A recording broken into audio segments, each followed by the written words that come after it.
Shalom, selamat pagi Bapak Ibu, saudara-saudari yang ada di rumah, secara khusus Jemaat GPT Indonesia dan Bapak Ibu semua yang ada menyaksikan dimanapun Anda berada.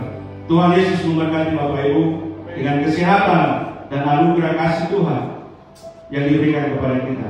Mari kita mulai datang, arahkan pandanganmu, arahkan hatimu, kita mau puji dan membesarkan nama Tuhan di pagi hari ini. Dan saya mengundang Bapak Ibu, kita angkat pujian yang mengatakan besar anugerah-Mu.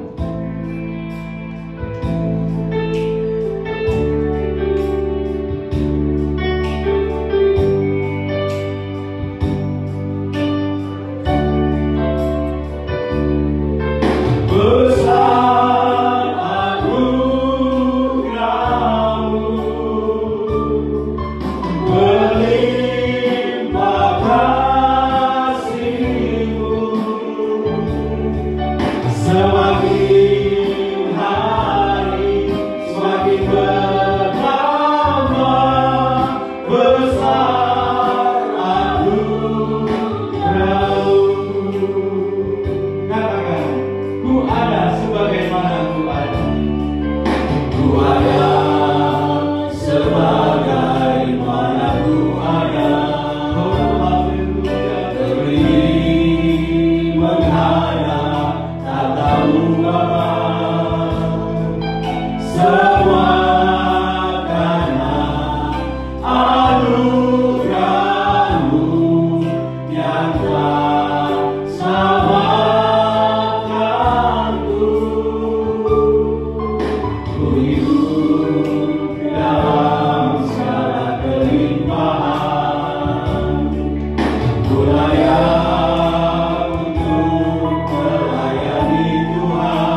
Shalom Bapak Ibu yang diberkati Tuhan. Dengan anugerah dan kesehatan tanpa kehidupan yang kita rasakan, kita akan memuji dan membesarkan nama Tuhan dengan lagu yang kira-kira, lagu yang mengatakan haleluya, inilah pujian kami. Mari Bapak Ibu kita bersuka cita dari pagi hari ini, memuji dan membesarkan nama Tuhan.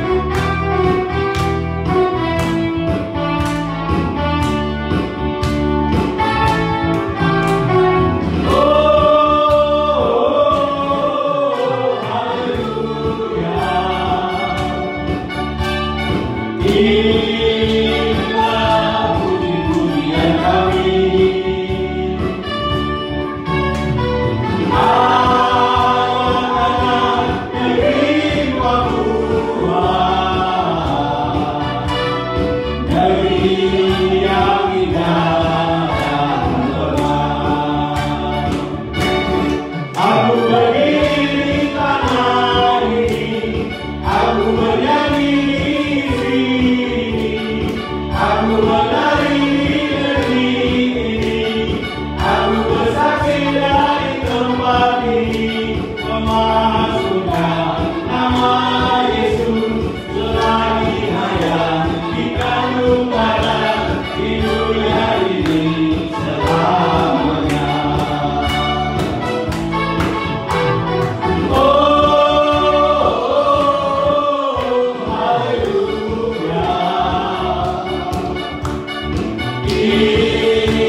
Ini tiba saatnya kita membuka hati kita lebih dalam untuk mempersiapkan hati kita untuk kita boleh diisi dari kebenaran firman Tuhan.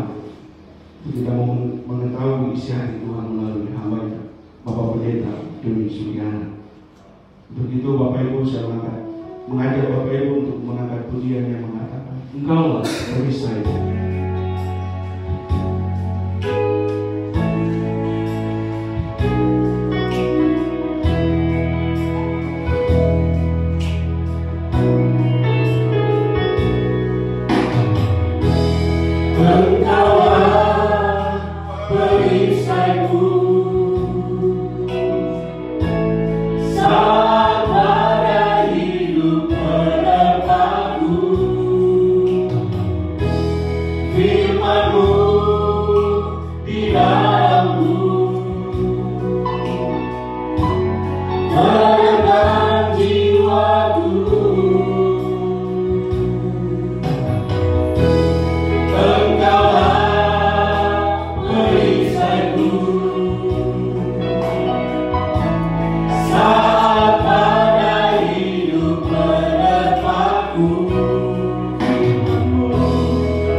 Bapa di dalam surga, kami mengucap syukur dan berterima kasih kepada Tuhan karena Tuhan itu baik dalam setiap hidup kami Tuhan, di mana kami masih bisa menyelenggarakan ibadah kami secara online pada pagi hari ini Tuhan. Itu bukan karena daya dan kekuatan kami Tuhan, tapi itu suatu kemurahan-Mu Tuhan yang Kau berikan dalam setiap hidup kami Tuhan. Itu sebabnya Tuhan, biar kami mau memanfaatkan waktu yang ada ini Tuhan, untuk kami menyerap sepenuhnya Tuhan akan firman Tuhan yang akan disampaikan oleh Bapak Gembala Tuhan. Biarlah Tuhan Kau sertai kami Tuhan, baik kami yang ada di tempat ini juga jemaat-jemaat yang ada di rumah, bahkan sudah jemaat-Mu dimanapun yang menyaksikan ibadah mulai pada pagi hari ini Tuhan. Biarlah Kau taruh Tuhan kekuatan yang dari surga Tuhan, agar supaya Tuhan firman-Mu yang ditaburkan Tuhan bisa terserap baik dalam setiap kehidupan mereka dan bisa menjadi berkat buat mereka semuanya Tuhan, bahkan dimanapun mereka berada. Terima kasih Tuhan, terima kasih. Kuasa-kuasa kegelapan Tuhan, pemadaman listrik Tuhan, gangguan jaringan Tuhan, kami tolak di dalam nama Yesus. Biarlah kami menyaksikan Tuhan ibadah ini secara baik Tuhan, tanpa terputus-putus Tuhan, sebab kami tahu Tuhan di dalamnya ada kuasa-Mu Tuhan yang begitu dahsyat dalam hidup kami Tuhan. Terima kasih Tuhan, terima kasih. Kau pakai Bapak Gembala Tuhan, berikan hikmat-Mu Tuhan, bukakan rahasia firman-Mu Tuhan. Terima kasih Tuhan, terima kasih. Kami akan sambut firman-Mu di dalam nama Tuhan Yesus menjadi juru selamat kami Tuhan. Kepala gereja mempelai laki-laki surga yang akan datang. Haleluya. Amin. Haleluya. Mulai pertama saya ucapkan shalom, khususnya kepada Bapak Ibu semua yang berada di rumah. Ya, kita bertemu kembali dalam ibadah online pada pagi hari ini. Kita bersyukur saudara, kita semua dalam keadaan sehat. Ya, ini semua oleh karena kasih karunia Tuhan. Kita dapat bertemu kembali sekalipun ibadah secara online. Pagi ini saudara, firman Tuhan kita akan baca dari Yeremia pasal 29 ayat yang ke-11. Ya, saudara. Judul firman Tuhan adalah rancangan Tuhan adalah rancangan damai sejahtera. Ya, kita percaya, kita meyakini bahwa rancangan Tuhan adalah rancangan damai sejahtera. Saudara, kita akan baca Yeremia pasal 29 ayat yang ke-11. Yeremia pasal 29 ayat yang ke-11. Saya akan bacakan. Sebab aku ini mengetahui rancangan-rancangan apa yang ada padaku mengenai kamu, Demikianlah firman Tuhan, yaitu rancangan damai sejahtera dan bukan rancangan kecelakaan, untuk memberikan kepadamu hari depan yang penuh harapan. Amin, saudara. Bapak Ibu saudara dikasihi dalam Tuhan, nas yang baru saja kita baca adalah sebuah surat yang ditulis oleh Nabi Yeremia. Nabi Yeremia menulis surat yang tadi kita baca ini, ditujukan kepada para tua-tua, kepada para imam, kepada para nabi, bahkan kepada rakyat Yehuda yang berada di pembuangan di Babel.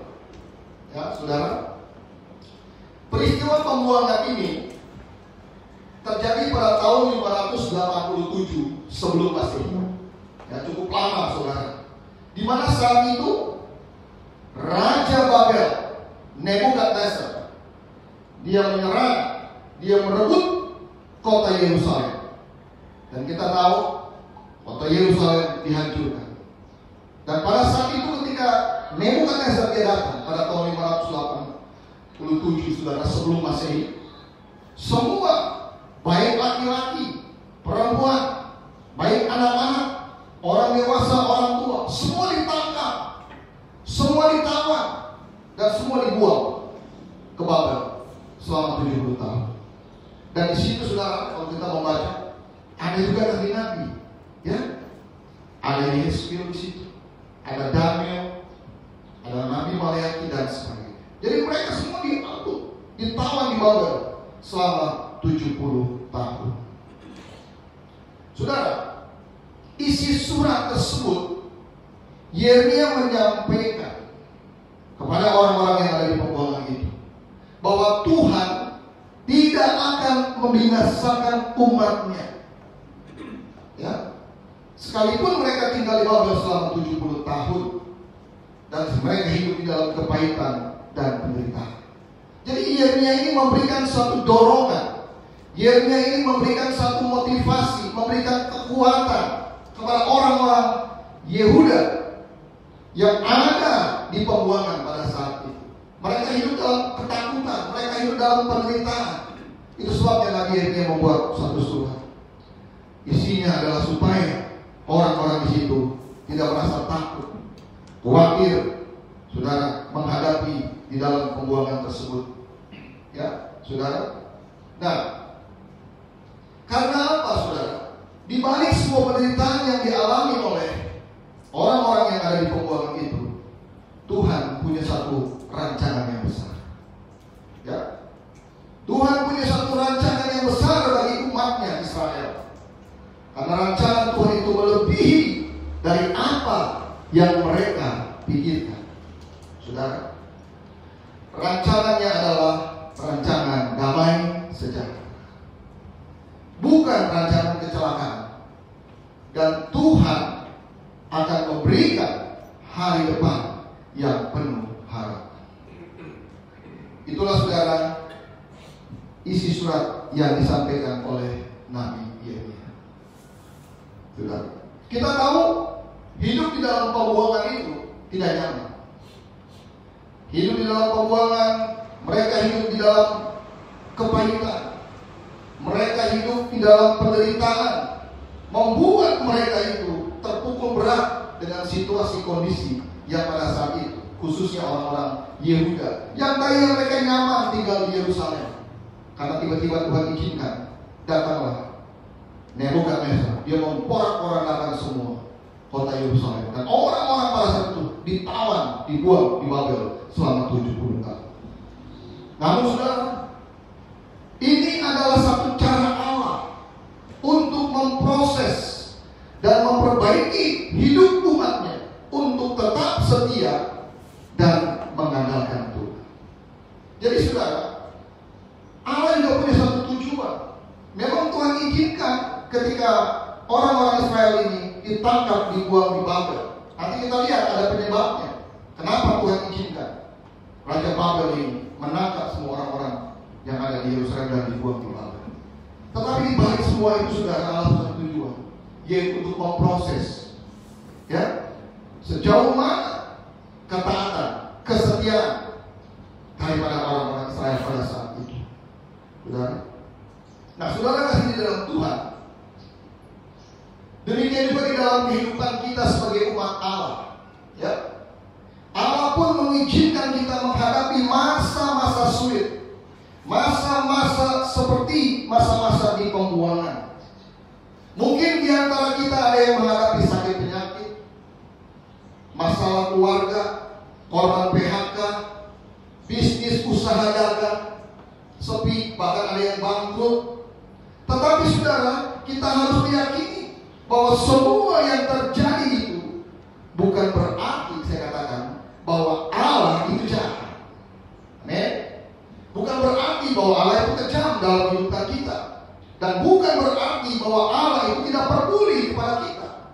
Dan bukan berarti bahwa Allah itu meninggalkan kita. Ya.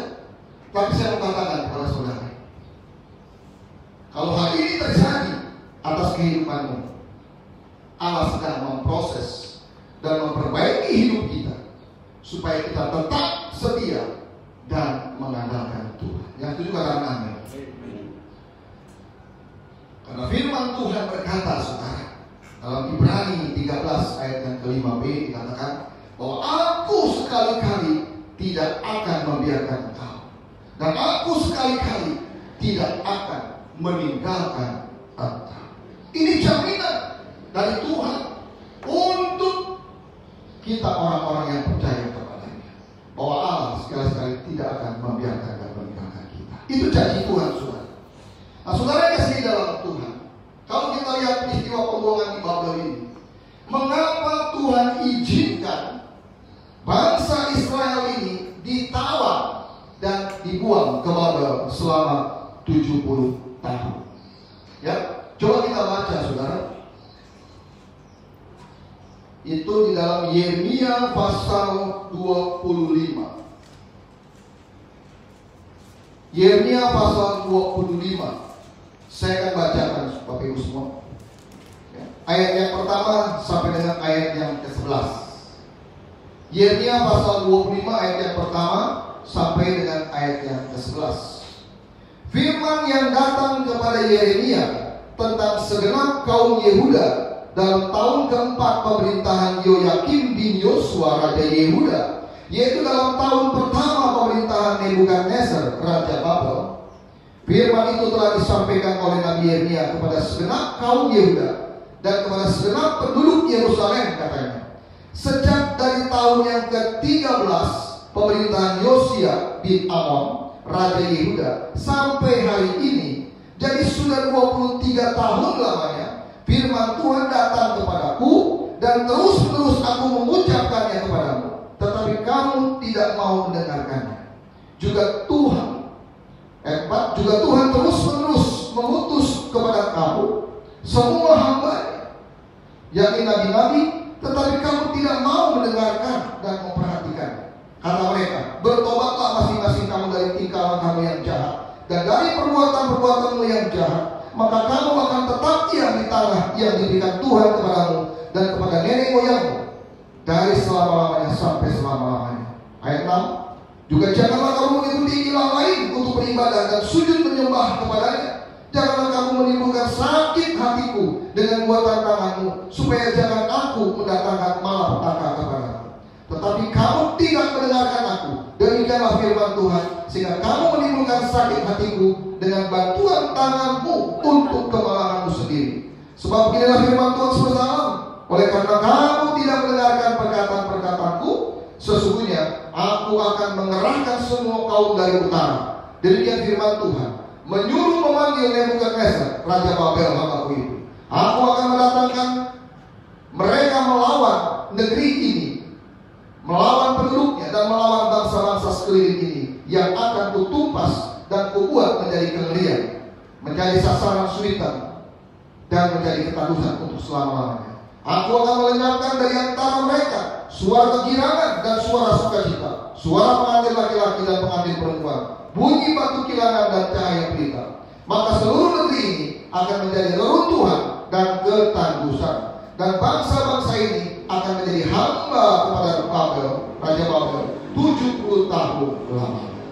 Bapak Ibu Saudara dikasih di dalam Tuhan, kalau kita membaca nas yang kita baca ini Saudara, pasal 25 ini, ya, di sini jelas inilah yang menyebabkan mengapa Tuhan izinkan bangsa Israel itu dibuang di Babel selama 70 tahun. Mereka selama di Babel hidup dalam menderita, hidup dalam kepahitan, tidak nyaman, Saudara. Penyebabnya pertama kenapa? Karena umat Israel pada saat itu meremehkan firman. Tidak ada respon, mengabaikan. Saudara tadi itu sudah baca. Berapa lama Yeremia menyampaikan firman kepada orang-orang Yehuda, orang-orang Israel pada saat itu? 23 tahun. Selama 23 tahun Nabi Yeremia menyampaikan firman Tuhan, mereka tidak mau mendengar. Ini penyebabnya pertama. Mereka mengabaikan, mereka meremehkan firman yang disampaikan oleh Nabi Yeremia. Mereka tidak mau dengar apa yang disampaikan oleh Nabi Yeremia. Bahkan bukan hanya Nabi Yeremia, Tuhan juga mengutus nabi-nabi lain untuk menyampaikan firman supaya umat Israel yang ada di Yerusalem mereka bertobat, hidup di dalam kebenaran. Tapi mereka tetap tidak mau mendengar. Sudah, ini penyebab pertama, karena mereka menyepelekan firman, meremehkan firman, tidak mau dengar-dengar kepada firman dengan baik. Sehingga dikatakan apa? Dan kemudian mereka tidak taat. Bahkan mereka berbuat berhala dan menyembah, sehingga membuat sakit hati Tuhan. Dan Tuhan mendatangkan malapetaka. Ini penyebabnya. Jadi penyebabnya ada dua, Saudara. Yang pertama, mereka meremehkan firman. Firman disampaikan, no respon. Mereka tidak mau dengar dengan baik. Saya membaca ini, saya renungkan 23 tahun. Itu bukan waktu yang singkat, waktu yang cukup lama. 23 tahun. Mereka disampaikan firman, mereka tidak berubah. Mereka mengabaikan itu semua. Dan mereka tidak taat. Bahkan mereka membuat berhala, sehingga membuat hati Tuhan itu sakit. Sudah, ada dikatakan di sini. Ya, itu ayat yang kelima. Maka dikatakan, bertobatlah masing-masing kamu dari tingkahlan kamu yang jahat, dari perbuatan-perbuatanmu yang jahat, maka kamu akan tetap diam di tanah yang diberikan Tuhan kepadamu dan kepada nenek moyangmu dari selama-lamanya sampai selama-lamanya. Sudah. Nah, jadi Tuhan itu dikatakan di sini, ya, Tuhan akan mendatangkan malapetaka atas orang Israel karena mereka tidak taat, karena mereka mengabaikan firman yang disampaikan oleh Nabi Yeremia. Apa malapetakanya? Malapetakanya adalah mereka ditawar. Tuhan izinkan Raja Babel dari utara. Mereka datang dengan pasukan. Dia serbu itu, dia hancurkan tembok Yerusalem. Saudara, bait Allah yang ada di sini dihancurkan. Semua dirampok, habis. Perlengkapan yang ada di bait Allah ini, semua diambil, semua dibawa. Saudara, habis. Bahkan anak-anak laki-laki, perempuan, orang dewasa maupun anak-anak, semua dibawa, ditawan, dibuang di Babel selama 70 tahun. Ini adalah hukuman malapetaka yang Tuhan katakan kamu akan mendapat malapetaka. Karena apa? 23 tahun firman yang disampaikan, mereka tidak dengar dengan baik. Maka mereka meremehkan firman, bahkan mengabaikan firman. Saudara, di dalam Amsal pasal 13 ayat 13 dikatakan apa? Siapa meremehkan firman, ia akan menanggung akibat. Tetapi siapa taat kepada firman atau perintah akan menerima balas. Jelas, saudara, siapa yang meremehkan firman dikatakan, ia akan menanggung akibat. Apa tanggungan? Seperti hukuman daripada Tuhan. Sudah dikasih di dalam Tuhan. Mari saudara dikasih di dalam Tuhan. Kita mau belajar pada pagi hari. Saya ingatkan pada ini saat ini, saudara, jangan meremehkan firman. Saudara, jangan meremehkan firman. Sekeras apapun firman itu adalah firman Allah. Amin. Sudah.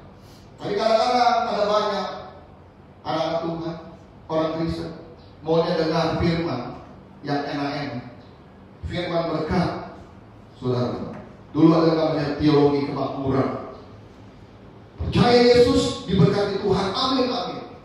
Gereja penuh berbicara soal berkat-berkat. Sudah. Kalau Anda gereja di sini, Anda pasti berkati Tuhan. Terus bicara soal berkat. Itu teologi kemakmuran. Ya. Tapi ketika menyampaikan firman, disampaikan firman pengajaran, firman penyucian yang begitu keras, menuduh seseorang, saudara, mengoreksi pribadi seseorang, saudara, ada banyak orang tidak tahan. Saya tidak mau ibadah di situ lagi, karena firman ini menyinggung saya. Tapi saya percaya Bapak Ibu semua yang ada di rumah yang mendengarkan firman ini, Anda tidak seperti itu. Amin. Ya. Saya katakan sekali lagi, mari jangan meremehkan. Karena firman itu adalah pribadi Allah. Saudara, saya percaya ini adalah firman Allah. Dan ini adalah pribadi Allah lewat kebenaran firman. Saudara, karena kalau kita taat melakukan firman Allah, saya katakan engkau akan diberkati Tuhan. Akan diberkati Tuhan. Nah, saudara kasih di dalam Tuhan. Jadi kuncinya asal kita mau taat. Taat apa yang kita dengar firman dan kita lakukan. Kalau kita perhatikan 23 tahun Yeremia menyampaikan firman, dan selama 23 tahun itu firman tidak didengarkan dengan baik.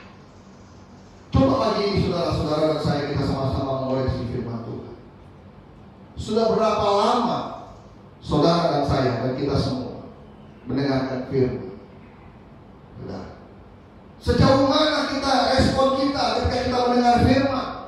Mungkin dari kecil kita sudah Kristen, sudah.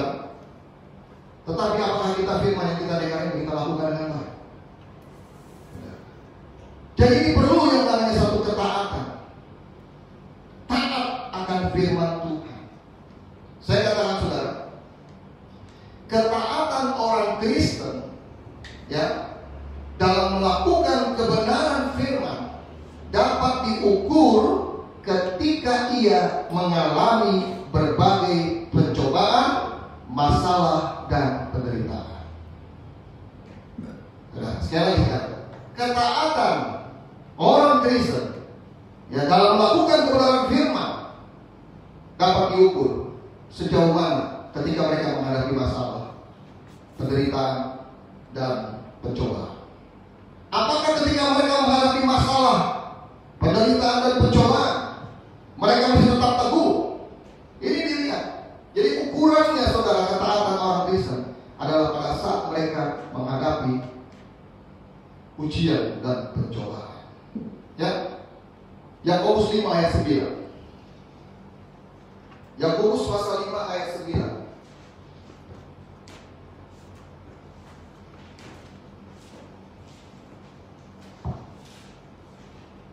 Saya bacakan saudara.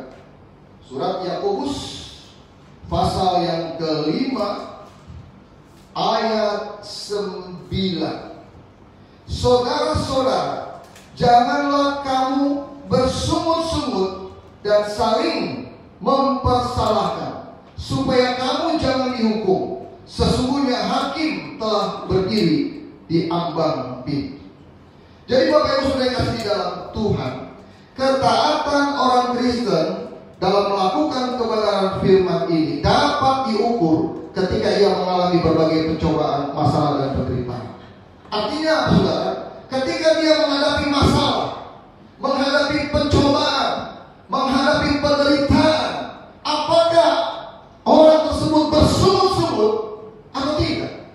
Kalau katakan bersungut-sungut dan menyalahkan orang lain, itulah ukurannya di situ. Kita bisa lihat di situ. Ya, jadi ukuran yang pertama tidak bersungut-sungut dan menyalahkan orang lain ketika menghadapi masalah. Jadi orang yang taat kepada firman Tuhan, ya, yang melakukan kebenaran firman, ketika mereka menghadapi masalah, pencobaan, penderitaan, mereka tidak bersungguh-sungguh dan tidak saling menyalahkan satu dengan yang lain. Amin, saudara. Ya? Tidak menyalahkan orang lain.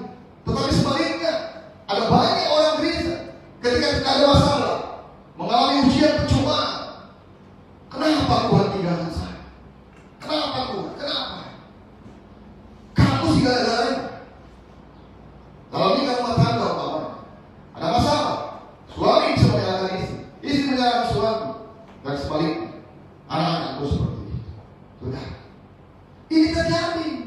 Saudaranya, ketika waktu ada masalah, hidup nikah pertama, ketika Adam jatuh dalam dosa, dia melanggar kekudusan Allah. Dia mengambil dan dia memakan buah larangan yang Tuhan larang. Dan Tuhan katakan, hei Adam, di mana kamu? Ada takut? Allah berkata, mengapa kamu makan buah pengetahuan yang baik dan indah? Apa yang Adam lakukan? Dia menyalahkan siapa? Hawa. Ini loh, gara-gara ini istri, gara-gara Hawa, gara-gara perempuan ini yang kamu tempatkan di sisi. Ketika ada masalah, pencobaan datang, sudah menyalahkan orang lain. Itu contoh saya katakan. Jadi orang yang benar-benar hidup taat melakukan kebenaran firman, ketika ada masalah, pencobaan, penderitaan, ya, tidak bersungguh-sungguh. Amin. Tidak bersungguh-sungguh, bahkan tidak menyalahkan orang lain. Ya, saudara. Orang yang suka bersungguh-sungguh dan menyalahkan orang lain ketika menghadapi masalah adalah orang yang tidak percaya kuasa Tuhan. Ya, itu dapat dikategorikan orang fasik. Orang fasik orang yang tidak percaya Tuhan. Dia mengandalkan kekuatannya sendiri. Jadi orang yang suka bersungguh-sungguh dan menyalahkan orang lain ketika dia ada masalah, saya katakan sekali lagi saudara, itu adalah orang yang tidak percaya kuasa Tuhan. Wah, apa benar Pak Pendeta? Nah, coba kita lihat. Ketika umat Israel, bangsa Israel dibawa oleh Musa, sudah dilepaskan dari penjajahan perbudakan di Mesir 430 tahun, keluar dari Mesir, dan mereka berada di dalam padang belantara. Mereka bersungguh-sungguh, dan menyalahkan. Siapa yang disalahkan ketika itu? Musa, kenapa kamu bawa saya kemari? Lebih baik saya mati di Mesir daripada saya mati di sini. Yang mereka bersungguh-sungguh, saudara, pada saat itu saudara baca, tidak lepas adalah bicara tentang kampung tenda, bicara perut, karena lapar bersungguh-sungguh. Kami kalau di Mesir kami duduk-duduk, kami makan enak, tetapi kami di sini mereka bersungguh-sungguh kepada Musa. Benar. Ini artinya memang bangsa Israel ketika itu mereka tidak percaya kuasa Tuhan. Padahal Tuhan sudah lepaskan. Akhirnya apa yang terjadi? Melalui Musa, ya, Musa berseru kepada Tuhan dan Tuhan memberikan makanan kepada umat Israel. Burung puyuh makan daging, bahkan suruh makan sampai melupa. Jadi orang yang bersungguh-sungguh itu orang yang tidak percaya kuasa Tuhan. Sudah, mari saudara, jangan bersungguh-sungguh. Amin. Saudara di rumah kasih tahu suamimu, tepuk suamimu atau istrimu, jangan bersungguh-sungguh ya. Ayo, 1, 2, 3, jangan bersungguh-sungguh. Amin. Jangan bersungguh-sungguh dan jangan menyalahkan orang lain. Kalau ada kejadian, ada apa-apa, ya tetap mengucap syukur. Saudara, saya katakan sekali lagi, orang yang suka bersungguh-sungguh, mereka tidak percaya kuasa Tuhan. 1 Korintus 10 ayat 13. Ini saya senang ayat ini. Minggu lalu juga kita singgung. Ya, ini contohnya.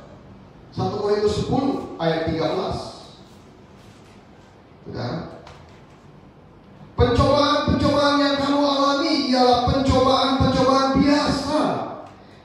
tidak melebihi kekuatan manusia, sebab Allah setia.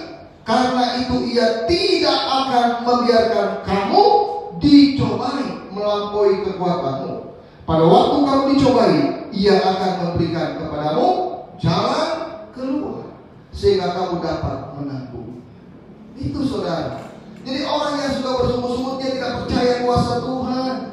Padahal Tuhan katakan pencobaan yang kamu alami itu pencobaan biasa, yang tidak melebihi kekuatanmu. Katakan, ya, pada waktu kamu dicobai, Dia akan memberikan kepadamu jalan keluar.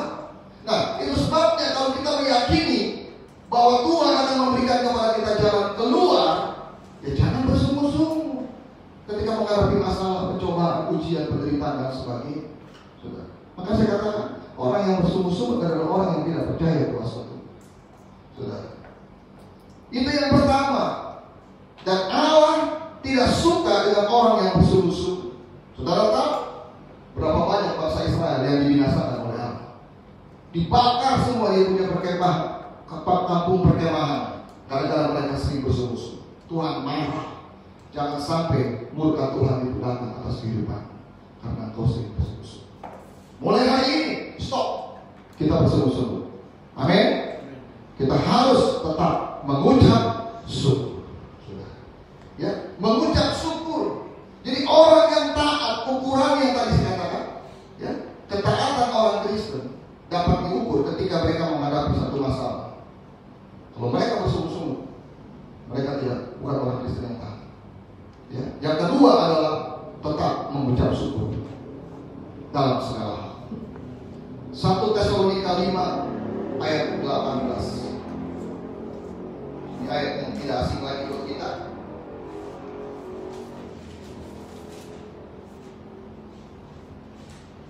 Satu Tesalonika pasal yang kelima ayat 18. Mengucap syukurlah dalam segala hal, sebab itulah yang dikehendaki Allah di dalam Kristus Yesus bagi kamu. Saudara kasih di dalam Tuhan, firman Tuhan mengatakan mengucap syukurlah dalam segala hal. Artinya dalam segala hal, di dalam apapun yang kita hadapi, kita harus bisa mengucap syukur. Tetapi ada kalanya orang Kristen mengucap syukur ketika berulang tahun. Kemarin hari lahir saya berulang tahun. Tuhan terima kasih. Mengucap syukur, bikin ibadah yang namanya ucapan syukur. Itu boleh, bukan tidak boleh? Boleh. Ya. Ada berkat, naik pangkat, bikin ibadah ucapan syukur.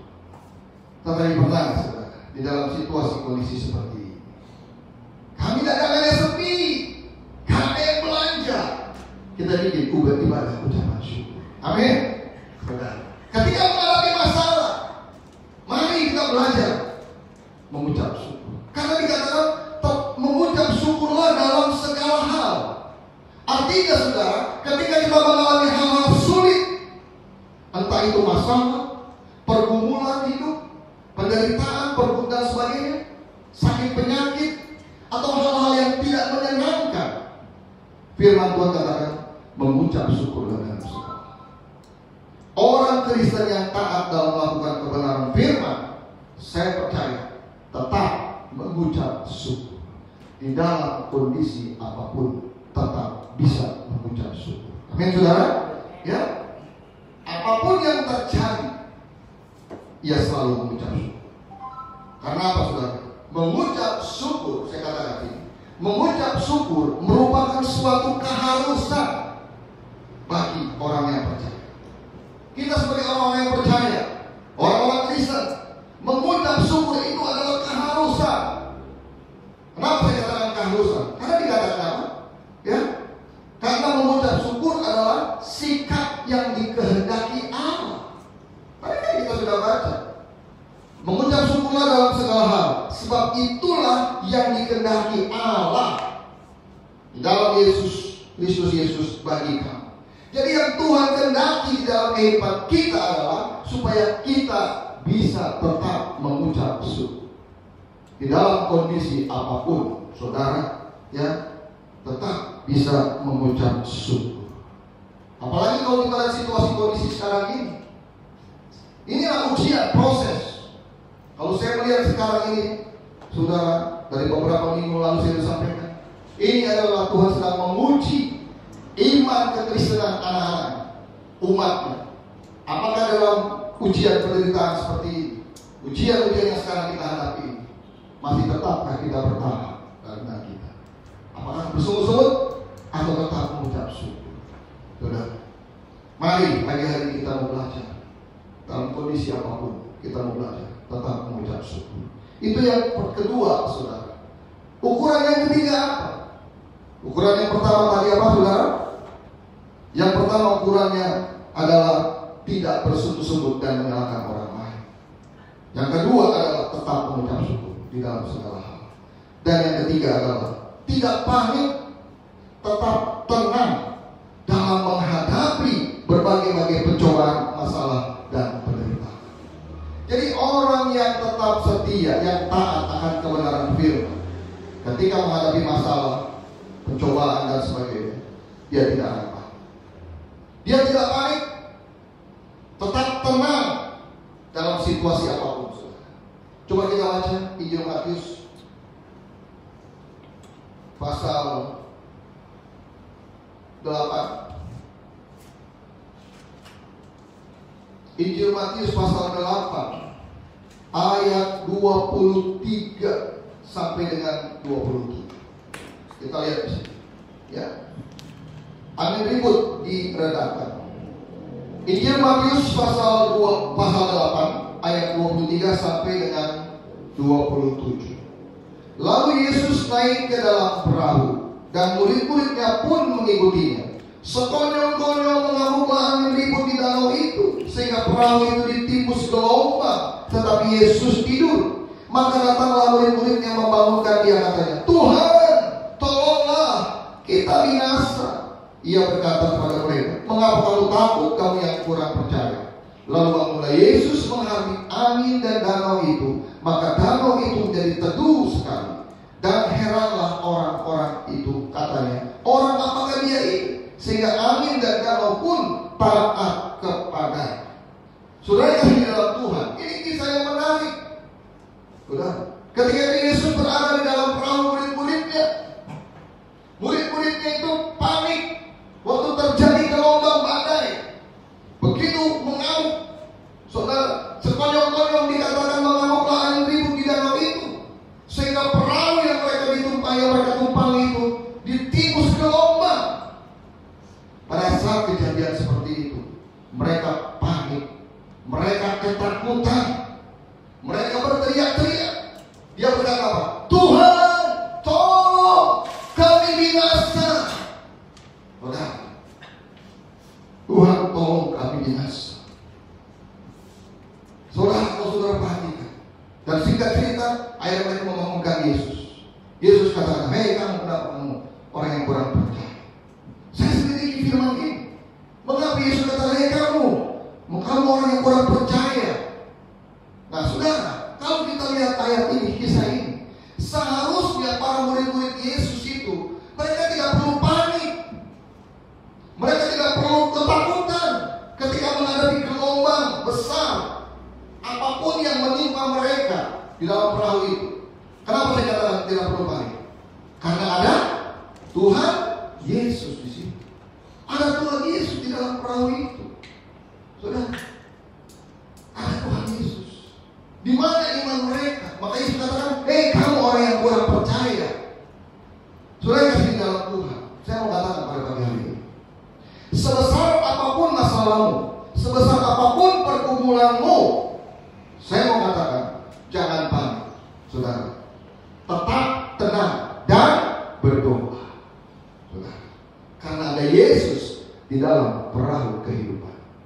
Amin, saudara. Kita percaya dalam diri kita ini ada Roh Kudus. Makanya ketika menghadapi masalah, pergumulan apapun, kita tidak perlu bersungut-sungut, tidak perlu menyalahkan orang lain. Tetap mengucap syukur, tidak perlu panik seperti murid-murid Yesus. Mereka panik, ketakutan, padahal Yesus ada di sini. Betul, akhirnya dia bangunkan Yesus.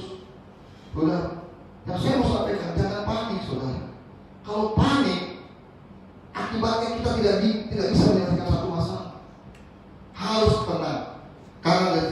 1 Petrus 4 ayat 7 dikatakan, kesudahan segala sesuatu sudah dekat.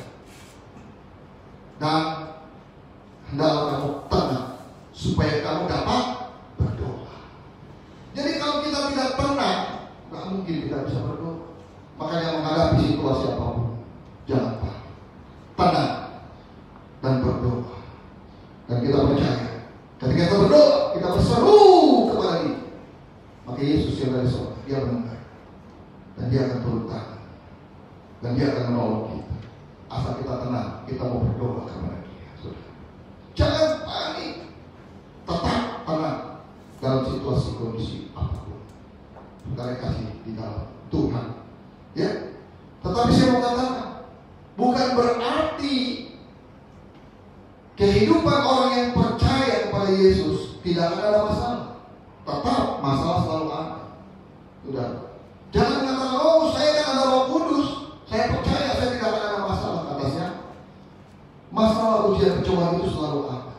Tetapi kita harus bisa berdiri di atas masalah. Jangan panik ketika ada ujian pencobaan dan penderitaan apapun, saudara. Ini semua adalah karena Tuhan izinkan terjadi. Saudara. Ya. Saudara yang kasih di dalam Tuhan, kalau saat ini saudara sedang mengalami berbagai pencobaan, masalah, pergumulan dan penderitaan, saya sampaikan sekali lagi bahwa saudara sedang mengalami proses pengujian dari Tuhan. Jadi kalau sekarang saudara dan saya sedang mengalami masalah, pergumulan, penderitaan dan sebagainya, ini Tuhan izinkan. Tuhan sedang memproses kehidupan kita, iman kita. Saudara, Tuhan sedang memproses sejauh mana kesetiaan kita, sejauh mana iman kita, sejauh mana apakah kita mengandalkan Tuhan. Ini Tuhan izinkan semua yang terjadi. Saudara dikasih di dalam Tuhan, ya. Ingat saudara, jangan bersungut-sungut. Jangan bersungut-sungut. Bangsa Israel banyak yang mati karena mereka bersungut-sunut di padang belantara. Kalau kita membaca kitab Bilangan, ngeri saudara. Umat Israel itu banyak kali bersungut-sunut dan mereka selalu tidak puas. Ketika mereka ada makanan, mereka bersyukur. Ketika lapar, mereka bersungut lagi. Ada masalah, mereka bersungut-sunut lagi. Terus seperti itu kejadian. Akhirnya Tuhan marah, Tuhan muak terhadap umat Israel. Suatu saat dibakar perkampungan kemah orang-orang Israel. Benar. Kenapa? Karena mereka bersungut-sunut. Mari pada pagi hari kita belajar firman Tuhan. Saya katakan sekali lagi, Tuhan sedang memproses kehidupan. Tuhan sedang memproses kehidupan kita semua. Tuhan sedang menguji bangsa ini, negeri ini, tanah ini. Tuhan sedang memproses. Tuhan sedang menguji. Mari sudah dikasih di dalam Tuhan sebagai anak-anak Tuhan, orang-orang yang percaya. Dimanapun saudara berada, ketika saudara menghadapi ujian pencobaan, jangan menyalahkan orang lain, jangan menyalahkan pemerintah, jangan menyalahkan siapapun, jangan. Karena kita percaya ini Tuhan izinkan, Tuhan sedang proses dalam kehidupan kita. Ya, tetap mengucap syukur, tetap mengucap syukur, karena mengucap syukur adalah dikehendaki oleh Allah. Dan saudara tahu, orang yang suka mengucap syukur, di balik ucapan syukur itu terjadi mujizat. Terjadi mujizat, saudara. Ada banyak contoh di Alkitab yang tidak perlu baca. Ketika waktu Yesus memberikan makan buat 5.000 orang, tidak ada apa-apa pada malam itu. Yang hanya ada 2 ekor ikan dan 5 ketul roti. Apa yang sudah lakukan? Saudara, Yesus mengambil ikan-ikan itu dan roti itu, dan Yesus mengucap syukur kepada Allah. Ketika dia mengucap syukur, terjadi mujizat. Sudah banyak. Ya, kemarin kita juga baca. Waktu Yesus juga mujizat-mujizat yang terjadi. Dia menyembuhkan Lazarus yang sudah 4 hari mati. Sudah. Dia mengucap syukur. Dia mengucap syukur kepada Allah. Dan mujizat terjadi. Lazarus yang sudah mati 4 hari dibangkitkan. Itu sebabnya saudara, mari kita mau belajar tetap mengucap syukur. Kalau kita tidak pernah mengucap syukur, saya katakan Anda tidak akan melihat mujizat-mujizat terjadi. Tapi kita tetap mengucap syukur. Ada uang, kita mengucap syukur. Tidak ada uang, tetap mengucap syukur. Benar saudara, ya? Saya belajar dengan istri, kita tetap mengucap syukur. Mujizat terjadi. Mujizat terjadi. Mujizat terjadi. Nah, tapi kalau kita bersungguh-sungguh, sungguh-sungguh, apa yang terjadi? Berkat yang tadi udah mau masuk ke ini, dia berdilah. Ya, jangan bersungguh-sungguh. Pagi hari ini kita belajar, ya, kita tetap mengucap syukur dan jangan panik ketika menghadapi gelombang masalah. Tetap tenang. Hadapi itu semua, tetap tenang dan berdoa kepada Tuhan. Karena kita percaya di balik semua pergumulan dan penderitaan yang saudara alami, Tuhan punya rancangan yang besar. Amin. Karena rancangannya adalah rancangan damai sejahtera. Dan janji Tuhan itu, Ia akan memberikan kepada kita hari depan yang penuh harapan. Amin saudara. Kita percaya. Saudara, pagi hari ini renungan firman atau firman yang saya sampaikan, saya tidak perlu panjang, tetapi esensi yang penting saudara bisa melihat, ya, supaya kita tetap mengucap syukur.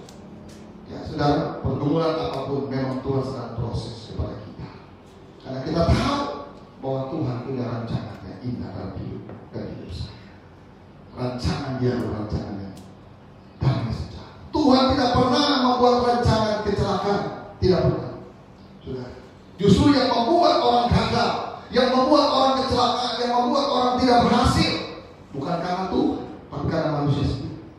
Tuhan, kalau saudara melihat dari mulai Dia menciptakan langit dan bumi, saudara baca dalam Kejadian pasal 1, selalu Dia katakan begitu sudah menciptakan langit dan bumi, Dia ciptakan terang dan gelap, Dia katakan maka semuanya baik, semuanya baik, semuanya baik.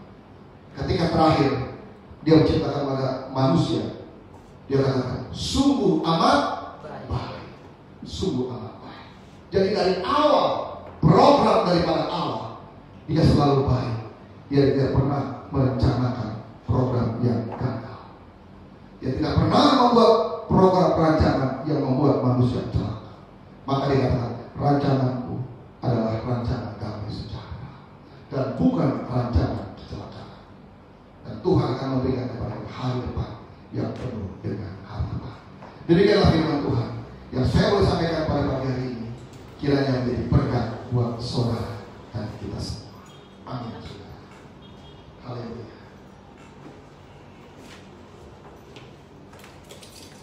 Kita akan pujikan.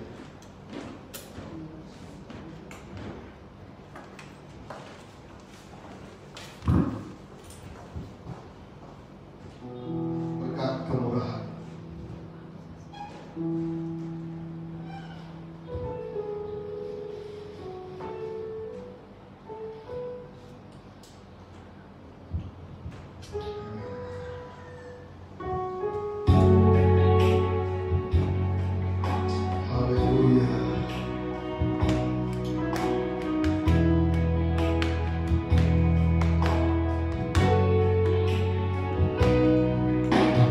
Kau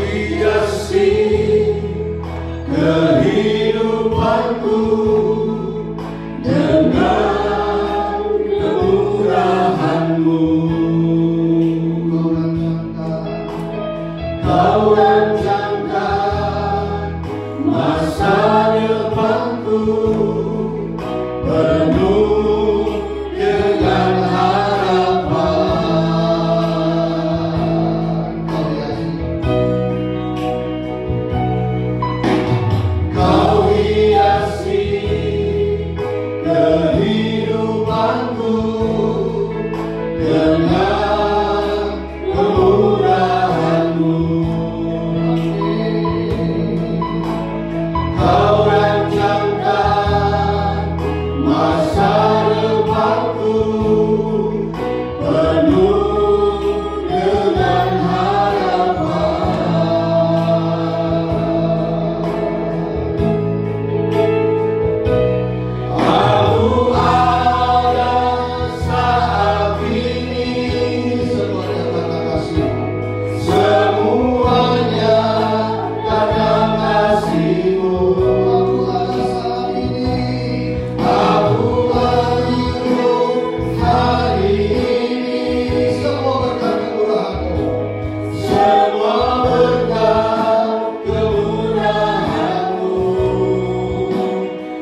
keluarga, masalah dalam pekerjaan, mungkin di antara seorang yang kena PHK. Saya mau katakan dari tempat ini semua terjadi atas izin Tuhan. Tuhan sedang memproses kehidupanmu dan kehidupanku. Tapi kita percaya di balik semua pergumulan ini, Tuhan punya rencana yang indah. Tuhan punya rencana yang besar atas hidupmu. Dia akan mengembalikanmu seperti umat Israel, diizinkan oleh Tuhan di dalam pembuangan, tapi Tuhan punya rencana yang indah. Satu saat setelah 70 tahun, Tuhan mengembalikan lagi umat Israel ke tanah semula, ke tempat semula, yaitu kota Yerusalem. Dan kota itu terus dibangun kembali. Saya percaya di dalam nama Yesus, apapun pergumulan saudara, jangan bersungut-sungut. Jangan bersungut-sungut dan menyalahkan orang lain. Tetap mengucap syukur. Tuhan, terima kasih. Karena saya percaya di balik ucapan syukur akan terjadi mujizat. Ada mujizat yang Tuhan sediakan. Dan jangan panik, tetap berdoa kepada Dia. Tuhan akan kembalikan. Tuhan akan memberikan engkau jalan keluar. Tuhan akan memberkatimu. Tuhan akan menyembuhkan. Percaya dengan iman. Kita akan puji ini. Kau hiasi kekudusan. Haleluya. Makasih Tuhan. Kau hiasi kehidupanku dengan kemurahan-Mu. Kau rancangkan masa depanku penuh dengan harapan.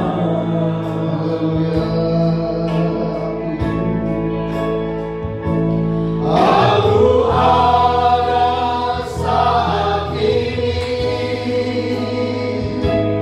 semuanya karena kasih-Mu. Aku hidup hari ini berkat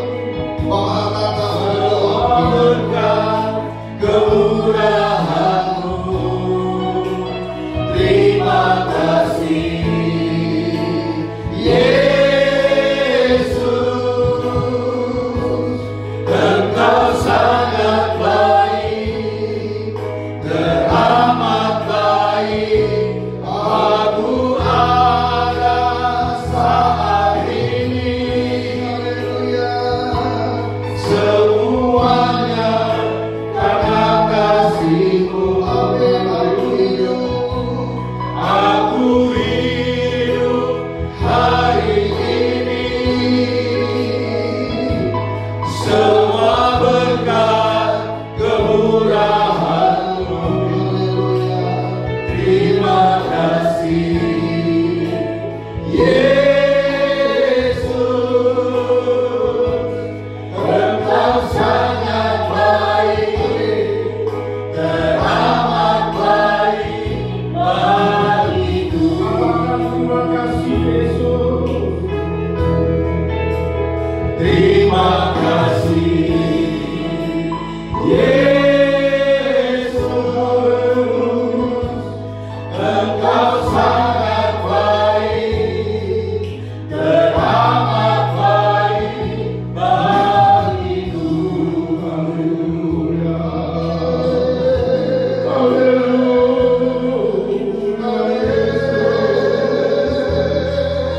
Terima kasih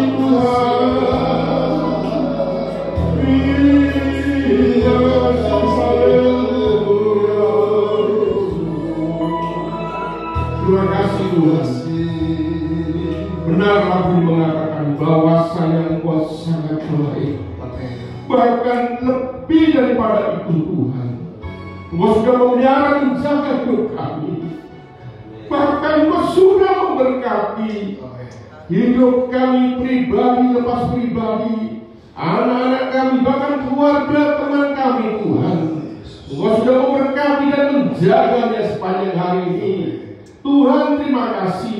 Kami sudah mendengar berita firman-Mu yang boleh dan sanggup mengubahkan hidup setiap umat-Mu yang percaya dan berharap kepada-Mu, ya Yesus. Terima kasih Tuhan. Kami mempunyai Allah yang hidup, bukan Allah yang mati, tetapi Allah hidup. Terima kasih Bapa. Kesempatan ini kami mohon ampun Tuhan.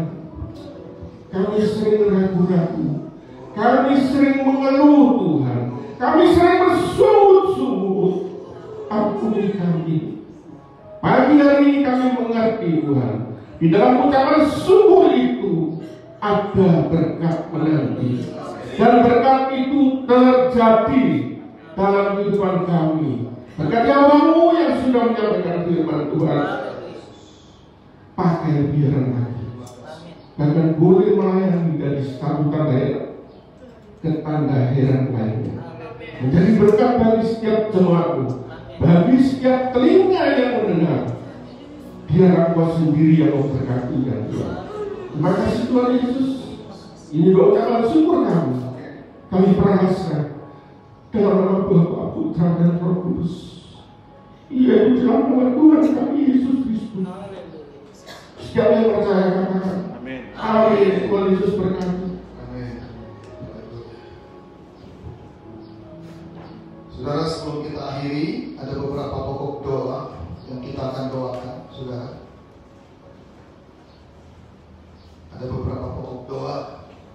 Yang pertama kita akan doakan adik kandung dari Ibu Rosliana Damanik yang saat ini sakit, ada gangguan di jempol kakinya, saudara, bengkak. Kita akan doakan, kita percaya mujizat Tuhan akan terjadi. Kita juga doakan untuk orang tua saudara Hansen supaya selalu sehat-sehat yang ada di Medan, saudara, ya. Kita doakan. Kita juga akan berdoa untuk jemaat kita, jemaat GBT Ebenezer yang di bulan Mei ini ada beberapa yang berulang tahun. Selamat ulang tahun Pak Ayomi, Tuhan memberkati. Ya, ada Pak Ayomi itu tanggal 9 Mei.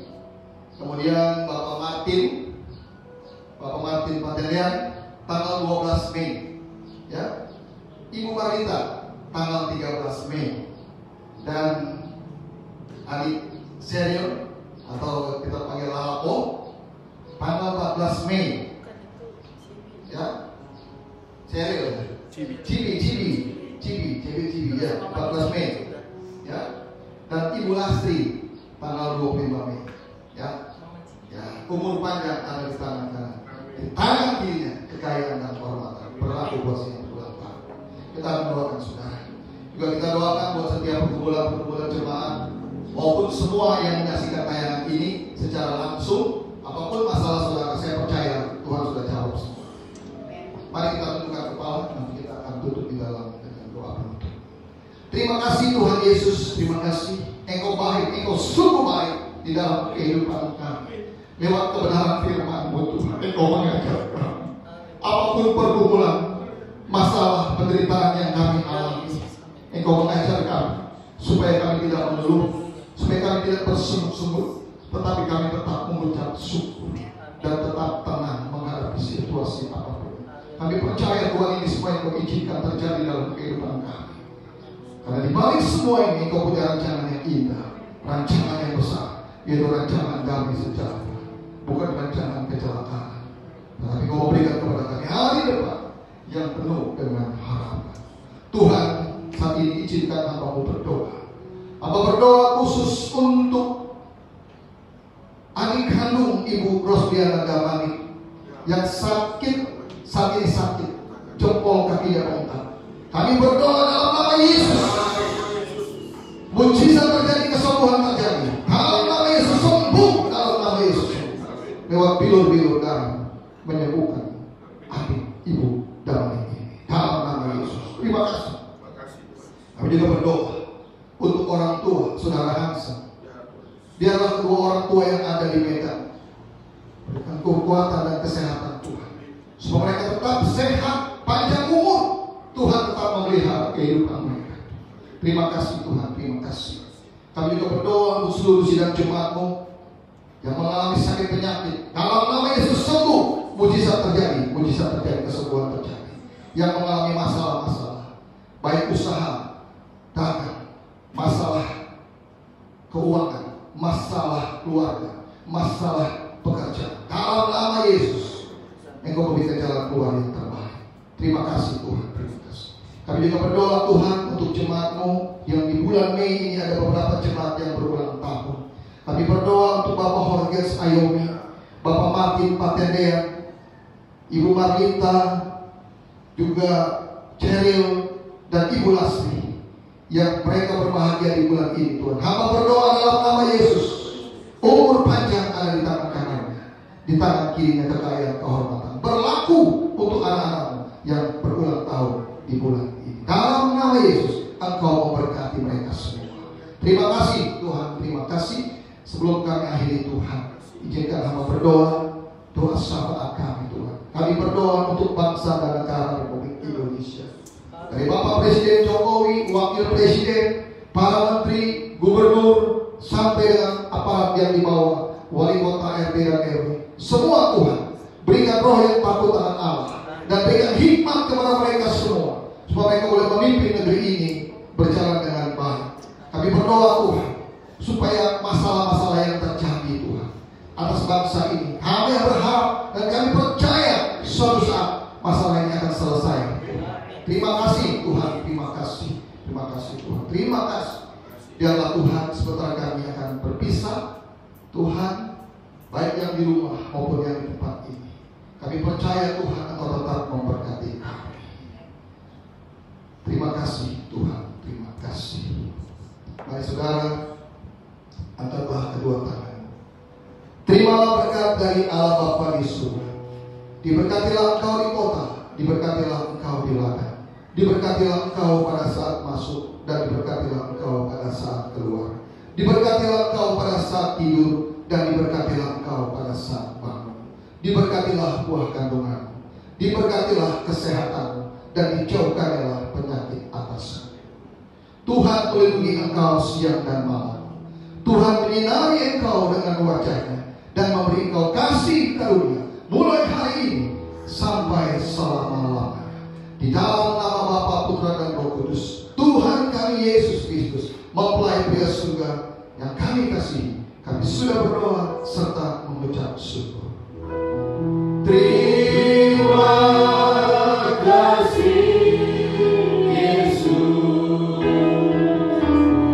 Terima kasih Yesus.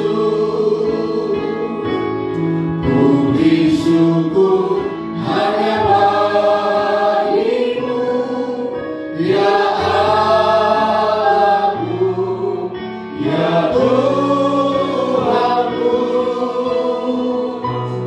Terima kasih Yesus. Terima kasih Yesus. Puji syukur hanya bagimu. Terima kasih Yesus.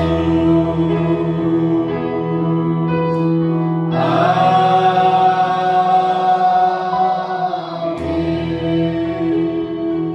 Selamat siang, Tuhan Yesus memberkati kita semua. Shalom.